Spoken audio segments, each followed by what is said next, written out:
Powered by Sports Interaction, Canada Sportsbook. Think you know what way it's going to go? Make your bet with Sports Interaction. Whether it's hockey, football, or basketball, Sports Interaction has you covered. Bet pregame, live and play, or in one of our many prop bets. Sports Interaction makes it easy to deposit, play, and cash out. Join now and see all that sports betting has to offer. Want to bet? Head to sportsinteraction.com/SDPN. Steve Dangle Podcast Network. That's sportsinteraction.com/SDPN. 19 plus, please play responsibly. Hello, everyone, and welcome to Game Over Vancouver. It is the morning. That is not why my voice is so raspy. Well, it's the afternoon. It's almost the afternoon. Coming off a cold, that's why I'm so happy I brought in a guest to help me share the load today. Yes, I am Canuck Clay Emo, and this is indeed Game Over Vancouver on a day where the Vancouver Canucks lost to the Detroit Red Wings 5-2. And this is the first game of a back-to-back. Detroit comes into Vancouver, plays at Rogers Arena on Monday night. Early start, 9 a.m. Pacific time. But even if this was 9 p.m. Pacific time, my voice would still sound the same. So that's why I'm grateful for my guest that's going to come in a second. So as we get started, like this video, subscribe to this channel, SDPN, the Steve Dangle Podcast Network, where we cover all 7 Canadian teams. And I think all 7 Canadian teams are in action today, and 3 of them are in action super early. I guess the NHL with 14 games try to spread them all out. So we on the Pacific Coast get the early one, of course. So to break it all down, I have a good friend of mine. He was actually on one of my very first shows way back in October. I told him we'd bring him back. It took 4 months, but we have him back. So let's welcome Mr. Pete Edwards of the Canucks Speakeasy podcast. Good morning, Pete. How are you? Good, Clay. How you doing? I'm doing great. While I clear my throat, why don't you tell everyone who you are and what you do? Thanks, brother. Sure. Well, I mean, if you follow me on Twitter, I do a lot of nonsense and kind of try and be a glass half full Canucks fan. I'm at Pete_Gas, and I co-host the Canucks Speak podcast, Canucks Speakeasy podcast at Canucks Speak with my good buddy Doug Venn, where we try and talk all things Canucks while keeping a level head amidst a lot of noise out there. But yeah, basically at the root of it all, I'm just a long-time diehard, long-suffering Canucks fan. Well, that makes 2 of us. I appreciate you being here. And you are coming to you not like from a different, I love the background, but where are you today, by the way? Yeah, I'm at my mom's house over in Victoria right now. So this is the only quiet spot. So no Canucks stuff around me here, unfortunately. But yeah, so I'm coming from Victoria today. Well, you're a good son. You're a good podcaster. You're a good friend, because I was telling Pete that with the early morning start, with me not feeling well this week, didn't really line up a co-host, and I was so grateful that, or a guest, and I was so grateful that Pete said yes, basically on a couple hours notice. But I knew you were watching the game like a good fan that you are. Yeah, always watching the games as long as I can, as long as it doesn't conflict with work or anything else. I'll always watch the games. There you go. I'm not a coffee guy, so I got my hot chocolate. What do you have this morning? I've got a couple cups of coffee down the chute already, so I'm ready to go. All right, impressions overall of this game overall. I mean, tough start again, right? You know, it's the Canucks undoing is getting behind early. That seems to be a constant. I will say the effort seems to be a little different. It's nice to see the emergence of some players in the lineup. I think Anthony Beauvillier is also kind of suited in really well on Pettersson's line. That seems like a good fit. Overall, really impressed with Miller, Kuzmenko, Garland as well. Tough on the blue line. Again, I think the blue line had a bit of a rough game. Kind of the same old for a lot of things with the Canucks. I mean, you kind of know when the Canucks are playing an early game out east, you know that is generally going to end up in the loss column. Fair to say. So let's do this like we always do. This first segment, we'll talk a bit about our game, some observations like Pete and I have just started. I'll break down a couple of the goals. Then for the second segment, I told Pete it would be great. I would love to hear, since we haven't had him on here in 4 months, his perspective of what the Canucks should do for the final third of the season and maybe any changes we both noticed under Rick Tocchet.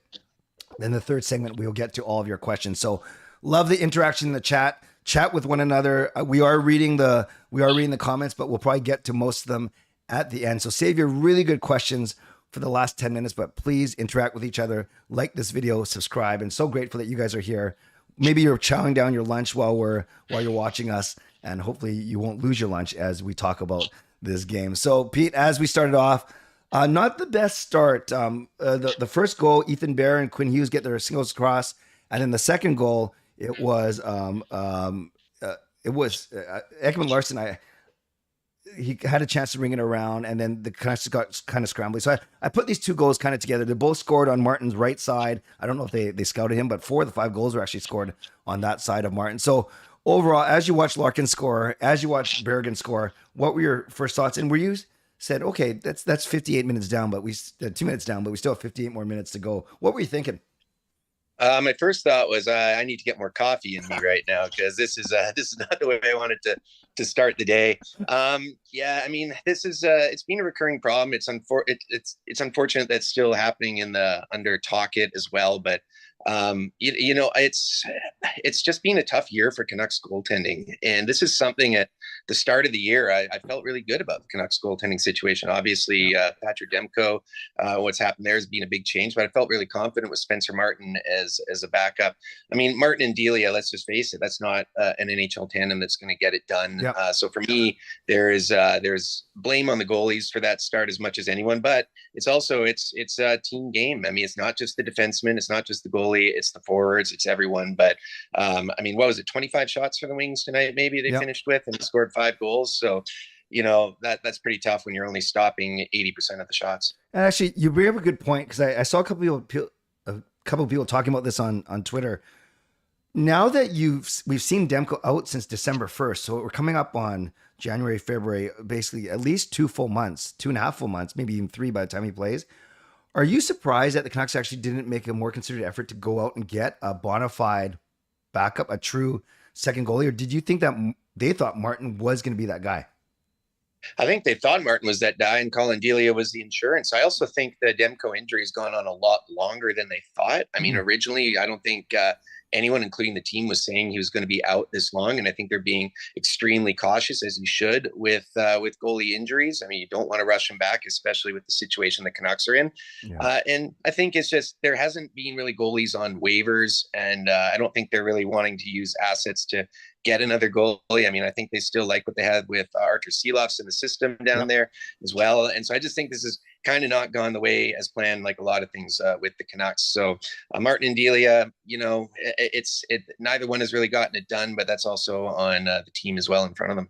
Awesome. No, well said. And I want to give a shout out to Robert from SDPN in the background, as always, making sure everything is running smoothly. Thank you, Robert, for being here. And everyone else, make sure you tell your friends to come and hang out with us for the next half an hour. And the cool thing about a morning start, you have the rest of your day to do whatever you want. Pete, second period, a pair of power play goals. Let's talk about the Canucks one. They scored 13 seconds into the man advantage. I like what I've seen in the past couple games. A lot more movement. You actually have rotation. You actually have Petey sometimes rotating up to the top. Miller playing on the other side. And this was Beauvillier, our Beau, taking the former Beau's bumper spot. What'd you think of the goal, and what do you think of Beauvillier's play so far? You kind of hinted at it earlier. Yeah, I thought it was great. I mean, Beauvillier was really able to find some nice open ice in the slot there, and you're right about movement. I thought Miller with the great pass there, and Hughes has done a really nice job with controlling the point. I mean, I don't think the power play is a concern for this team. They have a large amount of offense. That's something that they do have. It's just it's just other parts of the game that's really hurt them. But the power play, for me, no concern. I like what I've seen, and again, I do like what I've seen from Beauvillier so far with the team. Already a couple of goals and getting power play time. Yeah, and a lot of people. I'm glad you mentioned Miller's nice pass, because I know Miller is very polarizing, especially now that Beau's gone. And Miller hasn't scored since Tocchet's been here, but he's racked up 7 or 8 assists. I've always said Miller's a very smart player. He's an excellent passer. Like, he understands where everyone is. Yeah, tantrums aside, I think if he can really focus, and we've seen him put in the effort defensively, I've actually been fine with Miller's play over the past few weeks. Yeah, me too. I think December was really a bad month for Miller, any way you looked at it. I mean, he was averaging around, I think, just under a half a point a game, and defensively was just a bit of a nightmare. I think there's a large amount of Canucks fans that are having a tough time shaking that image, and especially with everything you said with Bo Horvat, Bruce Boudreau. I personally have no problem with Miller's emotion. I want to see emotion on this team. I have no problem with that. And some of the things you're hearing out of the team as well, he's being very supportive of giving Petey and Hughes more of a role. And I think he sees that in order for this team to continue to grow, you need your best players to really lead. And I don't see Miller necessarily as being the leader of this team going forward, but I see him as a very important support player. And again, you mentioned not scoring. He's got a bunch of assists, but overall, I've been fine with Miller's play the last little while. And tonight, I thought, again, he had a very strong game today. Yeah, even after Beauvillier's power play goal, we see that shot on the bench of them looking at the iPad and going through plays. And we've seen a couple pictures about that. So I do like it. I love what you said. Only 0.5 points per game in December, but likely 1.5 tantrums per game. So yes, that was a rough month for him. Dylan Larkin, for sure. But yeah, sorry, go ahead. I just think he's got a bit of he does have a very rough rap, and polarizing is the right word. And this fan base always seems to need someone to be polarizing. But I don't have a problem with Miller's emotion at all. I want to see emotion out there. Pete, I love the way, honestly, I don't need to suck up because you're already on the show. I love the way that you say a lot in few words, like you're very efficient, because not only are we talking about the game, but we're also bringing in tangents. And I want to bring in another tangent. So Larkin scores to restore the 2-goal Red Wing lead. It's a power play goal. At first, I'm laughing because we killed off that double minor to JT, speaking of emotion, right at the start of the game. And I'm like, oh, yeah, our penalty kill's fine. And then we kind of get caught. I don't know, Pete. For me, they have a trouble picking off the cross-seam passes. And everything around, it's either right in the bumper or it gets through the bumper all the way to the other side, leaving Martin with no chance. And this Larkin goal was another example of that. Yeah, there's this tendency on the PK to play like a passive box or a collapsing box, and they give a lot of movement on the sides, on the hash marks. And if you get a team with a really skilled winger or forward, it creates a lot of space. But then it also creates a lot of space up at the point. And look, if you're going to play a passive box, you got to keep the lane open for the goalie, and that doesn't always happen. If you're keeping a passive box and you're still allowing traffic, and the goalie can't see it all the way, that's a problem too. So I would love to see more of a rush at the point. I'd love to see them hurrying guys more, maybe not playing such a passive collapse box in the PK. And I think they've done that a little bit in some of the past games, but I think this is going to be a larger work in progress, and also a Tocchet figuring out what he wants for personnel out there and what they're doing and utilizing player strengths. Because let's face it, the Canucks blue line isn't the most mobile. So how are you going to work that into the PK when you do have a fairly decent mobile forward group? And how are you going to kind of balance those two out? So I think they're still trying to figure out exactly what they're trying to do with this historically bad penalty killing this year. You know, what a great segue. And we didn't even plan this, but I was going to say, you and I, we follow each other, so we respond to each other's tweets. You saw me tweeting about Stillman. I don't have anything. I'm not anti-Stillman, but I am very pro-Dermott. And the Stillman thing's crazy. We'll get to one of his giveaways. But even when after Beauvillier scored, you might remember, Pete, we had all the momentum in the second period. Even John and John were talking about how the ice was basically slanted towards that end. And then Stillman takes that against the flow penalty, which leads to this Larkin goal. So I just think it's situational awareness. It's everything. I'm not piling on, but I do think he had a rough game, which leads me to the Roenick goal, which is actually, no, it was the Bergen goal. No, which goal was it? Yeah, it was the Roenick goal. So after Hughes just misses. By the way, what'd you think of his penalty shot attempt, Hughes? I thought he had it. I liked it. I thought he had it. The puck just bounced. I was sure when I saw that, I was like, that was my old move playing street hockey. I thought it was in. And just that, when that happened and the puck bounced, I'm like, the puck luck's not going Vancouver's way today. Yeah, and then Petey tried the exact same move and almost scored a bit later. But yeah, in Roenick's goal, which kind of insult to injury because he's the one who hurled Ethan Bear into the boards. Yeah, Stillman. I don't know. I was taught to keep both hands on my stick, and he always seems to lose a stick. He loses that stick. Miller tries to clear it off the linesman. It just starts a comedy of errors. And really, not that the Canucks had a chance, but that really was the kind of the final nail in the coffin, that 4-1 goal scored by the guy who just put Ethan Bear into the boards. Yeah, I mean, when he saw all that, like I said, he just kind of knew the hockey gods were against you. Look at Riley Stillman. He's a depth defenseman. I would much rather see Dermott out there, but I think the Canucks are still figuring out a lot of what they're going to do with this blue line and how they're going to shape it up. But Stillman for me this year has been more 7th or 8th in the depth chart as opposed to getting into the top 6 somewhat as regularly as he does. Yeah. And another power play goal from Detroit. We don't have to talk about it. Bergen, second of the night. But then Petey and Beauvillier, I talked about this. I know you were tweeting about this too. Great poise, great, good decision. And I think the way they found instant chemistry already, which has been really good. Now it's a question of who's going to play with them. Is it Brock or is Kuzmenko? But yeah, Beauvillier and Petey, great effort, great communication on that second goal for the Canucks. They made it look like they've been playing together for years. It was a really nice little just 2-man play. I thought that was a great goal, and Petey going to the open ice, knowing exactly where the puck was going to go. I mean, that's just his general hockey IQ overall, but it is really nice to see Beauvillier. And again, a lot of times when guys get traded to new teams, they get that bump and they kind of go on a bit of a heater. So let's just see how it goes. Bo Horvat scored again today as well, and I mean he's been scoring all year, but there's always that bump when a guy goes to a new team. So let's see if he can stay in Tocchet's favor. Let's see what they can do with him. And again, he's kind of in that whole trade. He's maybe the lesser part of that trade overall. That was more of a salary cap move. But this is a guy who, if you can get playing well, and you can then maybe even if you don't see him as a long-term fit with the club, you can ship him out before the trade deadline next year and get more assets back. Yeah, well said. And Beauvillier's the only player with multiple points today. He had his 1+1, which is pretty easy to figure out when the Canucks only score 2 goals. One last thing about this game before we move on, Pete, and actually has to do with Beauvillier. You probably noticed that it was the Horvat, old habits. It was the PD Beauvillier Besser line that was on the ice for both of the Detroit goals. From a defensive structure standpoint, is it simply still building that chemistry and trust and awareness defensively, or bad luck, or what do you think? Like I always worry that as good as PD is as a matchup center, he still gets caught on the ice for some of those goals, but maybe that was just a nature of who was on with them. I don't know.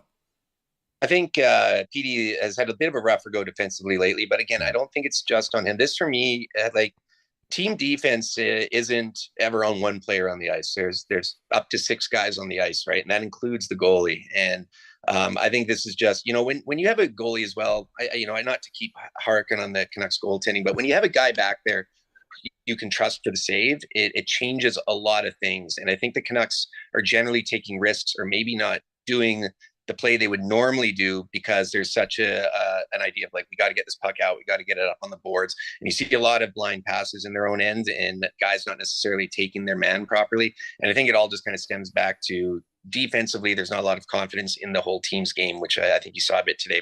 And I think that reflects on everyone. And PD's defensive metrics haven't been as great lately, but I still don't consider him a liability defensively out there. And he's probably our best shutdown center when you look at them all taken as a complete picture. Awesome, Pete. I think we did a good job breaking down this game. Let's take a quick 2-second pause. I get to insert an ad later when I edit the podcast, and then we will talk about where the Canucks go from here. Sounds great. All right. So where do the Canucks go from here? Actually, before we do that, what have you noticed? So Rick Tocchet now, I believe under him, the Canucks are what are they? They were 2-1 before the break.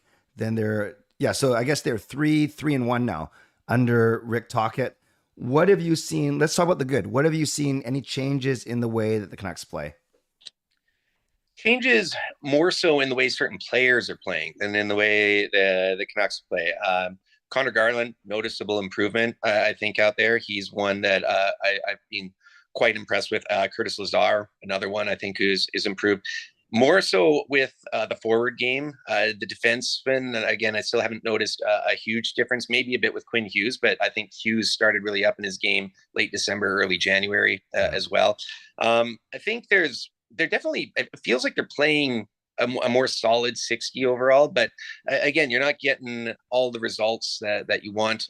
I still think, obviously, work in progress, tough to tell over just a couple of handfuls of games, but I do think, especially with some of the forwards, some of our middle 6 wingers in particular, and middle 6 players, I think that some of them have been really re-energized by Tocchet's style. And I think we're going to continue to see this as a bit of a work in progress as the season goes down, figuring out who works under this system and who is going to get shipped out. And, we keep hearing names like Brock Besser and Connor Garland, and really watching those guys and seeing, do they work with Tocchet? Are these Tocchet players, or are these going to be part of the what I expect to be a fairly large roster turnover this offseason?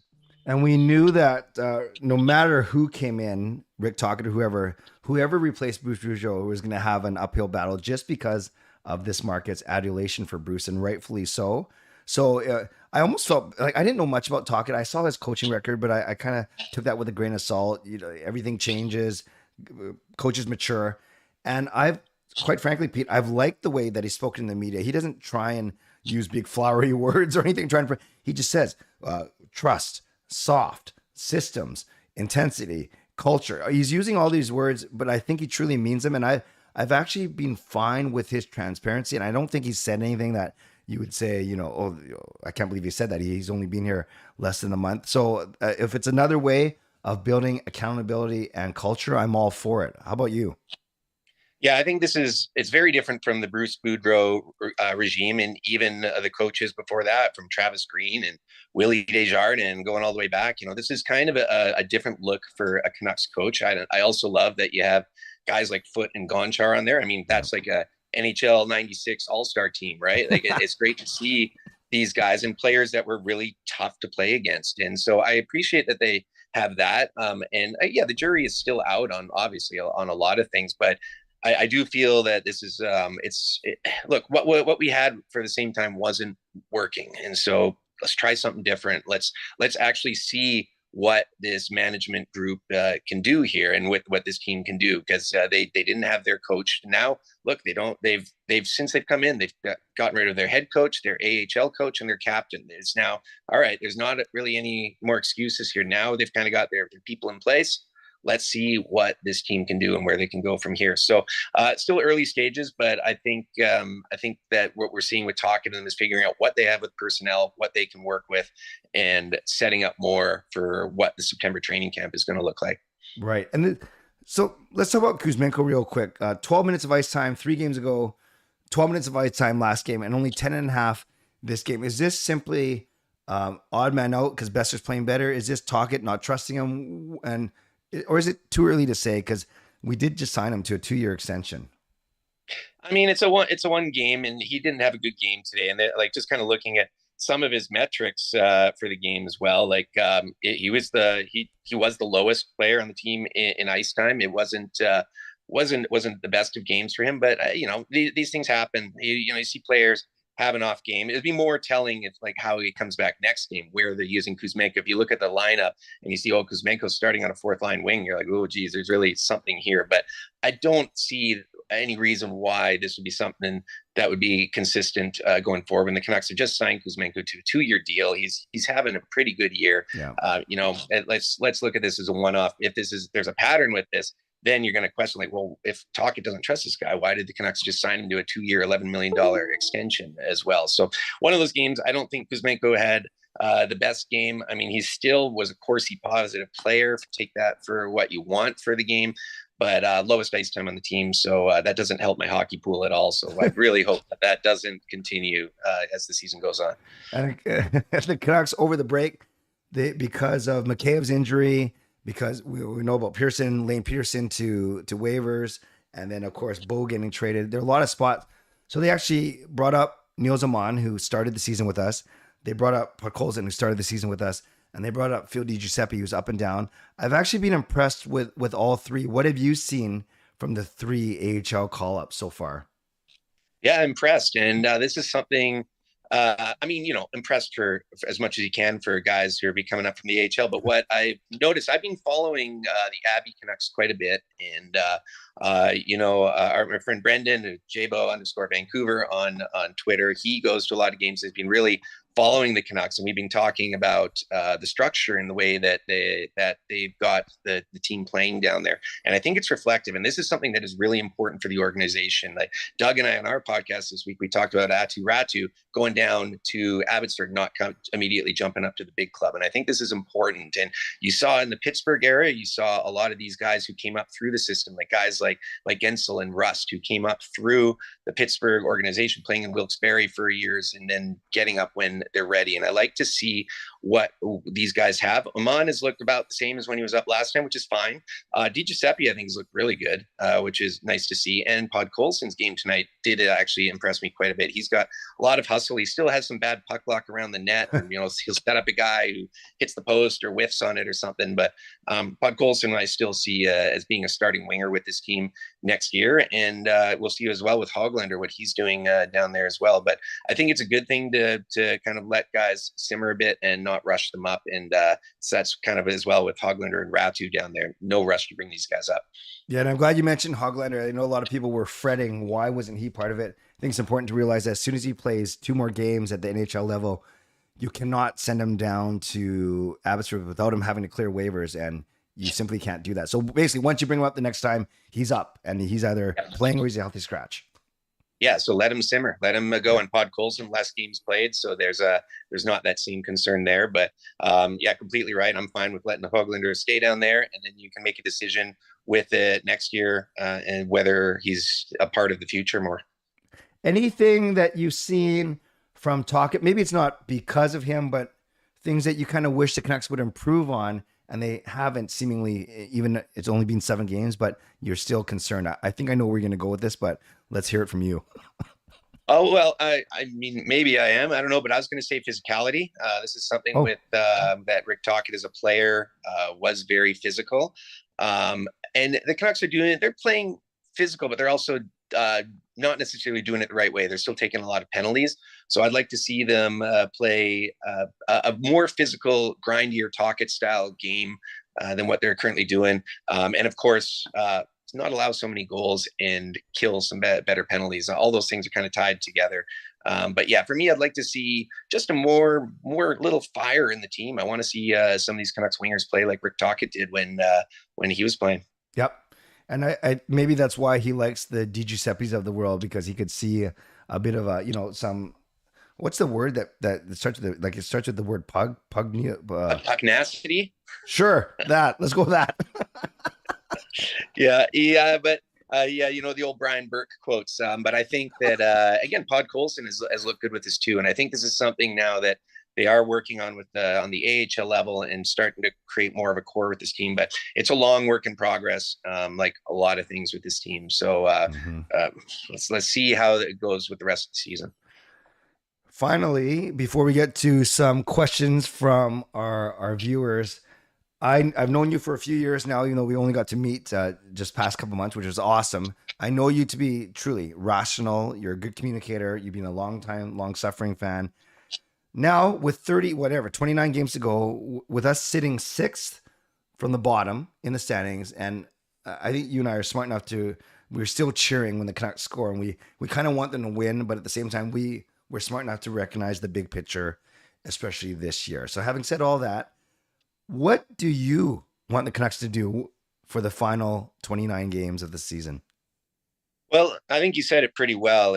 I can never cheer against the team as much as, I know it's in the best interest to lose. I'm still out there watching the games and getting excited and wanting them to score goals and win, even though I know that at this stage it is much better for them not to win games. So, it makes it when you watch a game like today, you're like, all right, well, you can kind of walk away from it. You're like, we got to see a couple of goals. I still cheered on the boys, and but we didn't win, which is kind of good. What I want to see them do is, continue to figure out what they want as well, and what do you do with Luke Shen? Like, what do you do with Brock Besser? Are you going to sell off and get more assets? Are you going to continue to try and bring in some things to help for the future and continue this retool, rebuild, whatever? I mean, obviously what everyone wants is draft lottery luck, but also what everyone knows in Vancouver is that's not likely going to happen. But if you're sitting around 6th last in the NHL this year, you're going to get a good prospect. The Islanders hopefully continue to play well and finish out. You have 2 first-rounders this year, and continue to figure out. Look, I mean, a retool for me isn't just the players on the ice. The retool is with the whole organization. You desperately need cap space, and you desperately need to restock your prospect cupboard. And by doing those and addressing those things, you're helping the whole organization as well. So I want to continue to see more work there, and then kind of figure out more of the personnel of who your starting 20-23 man roster is next year, more in the off season. But you got to really make a decision on Luke Shen. That's the next one that I'm really waiting on. And do you move a guy like Brock Besser now? I know it's tough to do in season with the cap the way it is, but what other moves are the team going to make? And again, credit to management for ever. There's been a lot of ups and downs this year, but they're one of the only teams that have figured out how to make trades this year with zero cap space. Very good. Before we get to Q&A, I never got a chance to ask you either on here or of course, or on Twitter even, your quick thoughts what do you think of the Horvat trade overall for the Canucks? I'm pretty happy with it. Again, I know the knock is, they didn't get a right shot defenseman prospect. Well, yeah, but you got a first round pick. To me, the reason I like this trade is, barring something very crazy happening, it's about as good as a first round pick as you could possibly ask for in a return. If you're dealing with a team like a Boston or a Carolina, that's going to be a later first round pick that you're likely getting. So this one, yeah, it's top 12 protected. The Islanders can just kind of hover right around that, finish somewhere between 14th and 18th overall.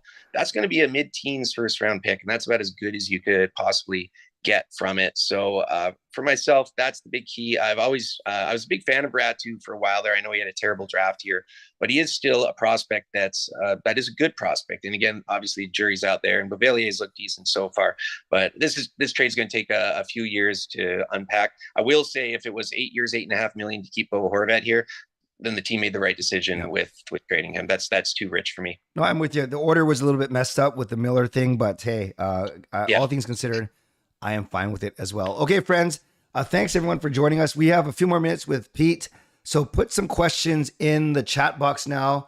Pete and I will do our best to answer it for the next few.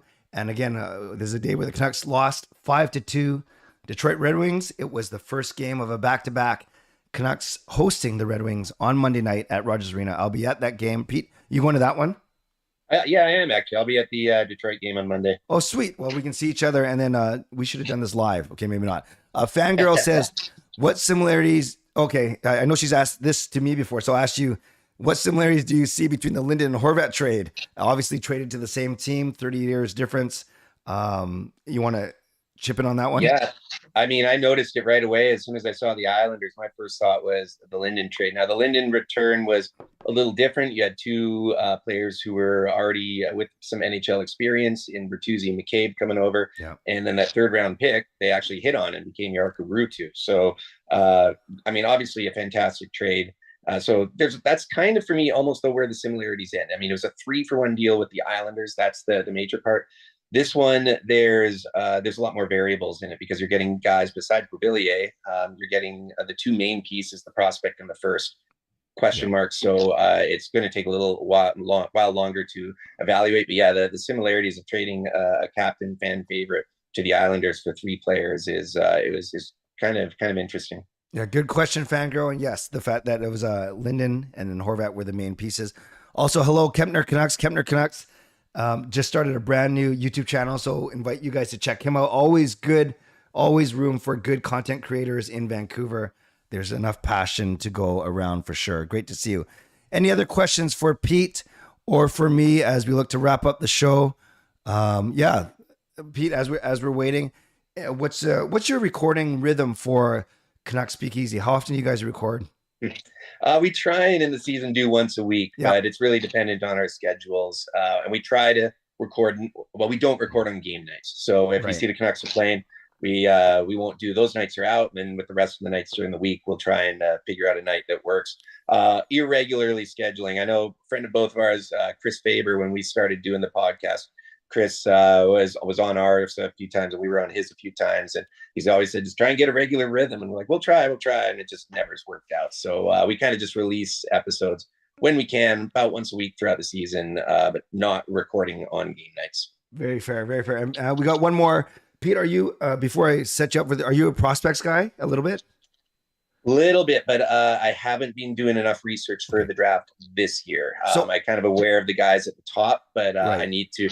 Once I'll dive into that more. I think once the Canucks season is over. Okay, so realistically, at 6, do you have a guess, or do you only know like 5 guys like me? I kind of really only know, like, you kind of hope it's 6 that one of those 5 guys falls. So 6 again is kind of where the wild cards are. I know Doug has been really looking at some defensemen that look to be more available with that second pick should the Canucks get it. But yes, I admittedly, I'm not at that point yet where I've started really diving into the prospects yet, because I'm still kind of focusing on the team. But once the Canucks are out, that'll give me a couple months to really prep up for the draft. Good. And I know that Doug and I, at that point, that's when we really shift our attention more to the off season and the draft. We both love the draft, but for now, we're still focusing on the team and what's happening with the team, especially the trade deadline. Once we get past that, start looking at the prospects a little more. And then once the season ends, really dive into the prospects. Perfect. Once you do your research, pass it on to me so I look smart. I'll send you the Cole's notes. Two very quick questions to wrap up. Sergey says, do you think Demko will start a few games before the end of the year? Yeah, I do. I think, I should say, assuming that he's 110%, yes, I think they'd like to get him, bring him back. That's a long time to go for goalies without playing games. But I don't think there is absolutely any rush, nor should there be. However, if he gets, it's nice to see him back and skating and on the ice. I think there's a very good chance that we will see Demko, but again, there's no rush with it. But I think the team would love to, and I know Demko would love to. Goalies, I mean, we saw that back in the Mikey DiPietro time here. You don't get enough games in, it does certainly hurt them. And I think every Canucks fan would love to get a taste of Demko coming back, looking like Bubble Demko and feeling a little bit better. And the organization then would also know, hey, is this a part of our future and where to go forward with him? So yeah, I do. And we already know what's going to happen, Pete. Demko comes in, he'll rattle off 5 or 6 in a row, and then people are going to be mad. And then last question from Kepner. What do you think the Canucks could realistically get in return for Boeser? I've always said you're not getting it at first. Maybe you're lucky to get a second, but to me, it's always a mid-round pick and maybe another asset, but you're also probably retaining. I don't know. Do you agree? I think the Canucks are very hesitant to retain on Boeser. Yeah. And so, but the problem is, if you were to trade him by the deadline right now, you're having to take some sort of salary back or retain. And Boeser's got years left on him. So it's going to be very difficult. I think if you do it in the offseason, there's more opportunities that open up because teams do have more cap space. But I think it almost at least half of his salary worth coming back will be in a roster player. That much, I think, regardless of anything will happen. And then it also depends. You could use it in a way where maybe you weaponize and you take another team's bad contract on in a Boeser deal along with an asset. That's something I would be very curious about the Canucks doing. Maybe you take back a guy who's got 1 year left at $7 million, kind of the reverse of what the Canucks did with Arizona in that trade. Yeah. And maybe by doing that, you can get someone back that team doesn't want. Maybe it's a winger they replace Boeser with, so their team is better. And by doing that, maybe then you could get a higher pick, like maybe a late 2024 first or a second or a good prospect, or maybe a bit of both. But that's sort of more where I see it. I see Boeser maybe as being more of an off-season move, taking on a bad contract back with assets, and with Brock Boeser going the other way. That's if he gets moved. Yeah, you see him put up 4 points yesterday or Thursday night. You're like, wow, this guy might be a good player after all. So we'll see what happens there. Zoom's giving us the 1 minute warning. So Pete, I want to thank you for joining us from Victoria. Say hi to your mom from all of us, all 30 of us in here. We appreciate it. And I appreciate you coming on short notice. And I'll make sure I message you so I can shake your hand on Monday's game. Before you go, once again, let everyone know where they can find you and your work. Pete_Gas on Twitter. If you want to hear me nonsense tweeting about the Canucks and being sarcastic, most of what I say is in jest. And then, of course, Canucks Speakeasy podcast. You can find that on any of your podcast platforms. Awesome. Pete, thanks again. Have a great weekend, and I will find you at the game on Monday. Sound good? Sounds good. See you Monday. All right, brother. Thanks again. Cheers. Thanks. All right, friends. That was Pete Edwards of the Canucks Speakeasy podcast. Make sure you go follow him on Twitter. They do some great work, and you can tell Pete knows his stuff. He's a very smart guy and very articulate, and he was just he was awesome. So I want to thank him for coming on here short notice, cutting my speaking time in half. For those of you that have been following me on my own channel know that I've been battling a cold for the past week. I got to get better because I'm traveling to Dallas this weekend to speak at a youth conference, which is pretty cool. So I think I'll be okay. I won't go too crazy this weekend.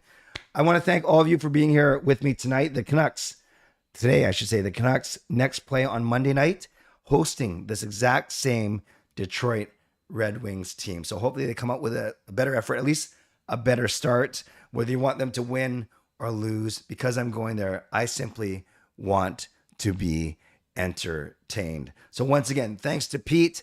Thanks to all of you for joining us on this Saturday afternoon. I hope you have an awesome rest of the day. Before you go, subscribe to this channel, SDPN. Then you get all shows for all 7 Canadian teams. Like the video on your way out. There's only 8 likes. There's 30 of you in here. We should be able to jack that up a little bit. You can also follow me, Canuck Clay, both on Twitter and right here on YouTube. I do shows 5 nights a week, live streams that is, and I do reaction videos, post-game videos, so on and so forth. So I hope that you will follow me as well. I'm at 9,800 subscribers, so getting very close to the 10K mark, or as I like to call it, the 10 Clay mark for obvious reasons. Monday night, Canucks, Red Wings, be here, SDPN, for yet another episode of Game Over Vancouver. As always, stay safe, stay healthy, take care of yourselves, and take care of each other. And by the way, did I tell you that whenever I go to work, the first thing I do is I run and I hide? After all, good employees are hard to find. Take care and go Canucks go. Have a great day, everyone. Game over! Powered by Sports Interaction, Canada Sportsbook.